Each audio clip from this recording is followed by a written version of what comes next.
இந்த கேஸ் வந்து பார்த்தீங்கன்னா, பொண்ணு தான் நமக்கு குடுத்துருக்கு. அந்த பொண்ணு பேர் வந்து பார்த்தீங்கன்னா தேன்மொழி. அவங்க லவ் பண்ற பையன் வந்து பார்த்தீங்கன்னா வேற்று மதத்த சார்ந்தவரு.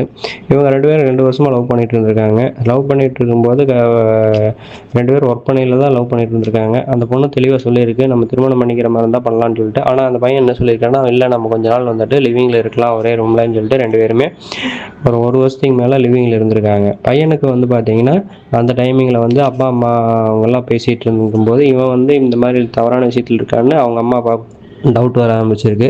உடனடியா அவங்க என்ன பண்ணியிருக்காங்கன்னா, சரி நீங்க வந்து பார்த்தீங்கன்னா, அவங்க ரிலேட்டிவ் மூலியமா வெளிநாட்டு வேலைக்கு சொல்லி பிளான் பண்ணியிருக்காங்க.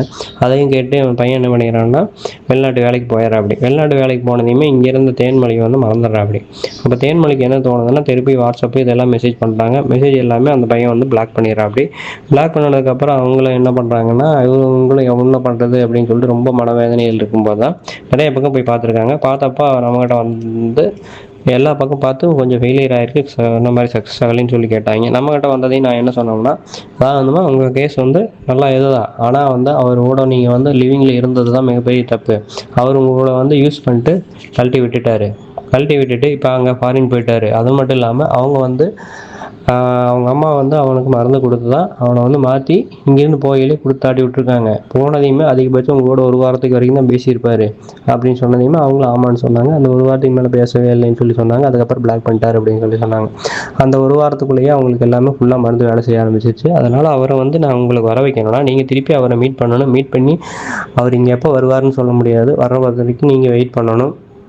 அப்படி வெயிட் பண்ணதுக்கப்புறம் தான் அவர் இங்கே வருவார். நம்ம பூஜையெல்லாம் கட்டி எல்லா வேலையும் பண்ணாலும் இது வந்து சக்ஸஸ் ஆகிறதுக்கு 50% தாம்மா சான்ஸு. 2வது வந்து நீங்கள் இங்கேருந்து திருமணம் பண்ணிட்டு போனீங்கன்னா அவங்க வந்து வேற்று மத இதில் அவங்களோட முறைப்பாடு வழிபாடுகள் இது எல்லாமே மாறி இருக்கும். உங்களோட வழிபாடு முறைகள் எல்லாமே மாறி இருக்கும். அதனால் என்னோட பர்சனல் அட்வைஸாக நான் என்ன சொன்னேன்னா, உங்களுக்கு நல்லா வந்து வரன் அமைய வேண்டியது இருக்குது. அதனால் நீங்கள் வந்து உங்களோட அப்பா அம்மாவை சொல்கிற பையனாக பார்த்து திருமணம் பண்ணிக்கிங்க அப்படின்னு சொல்லி நம்ம சொன்னதையுமே அந்த பொண்ணு ஃபஸ்ட்டு வந்து ஏற்றுக்கவே இல்லை. என்ன சாமி நீங்கள் வந்து இப்படியெல்லாம் சொல்கிறீங்க அப்படின்னு சொல்லி நம்மகிட்ட சொன்னாங்க. ஆனாலும் வேறு வழி இல்லாமல் இதுதான் நடைமுறை. இல்லை நீங்கள் வேறு எங்கே போய் செலவு பண்ணி இது பண்ணாலும் சக்ஸஸ் ஆனாலும் அதிகபட்சம் அவர் கூட 1 வருஷத்துக்கு மேலே இருக்க மாட்டார். அதிகபட்சம் 1 to 2 வருஷம் தான்.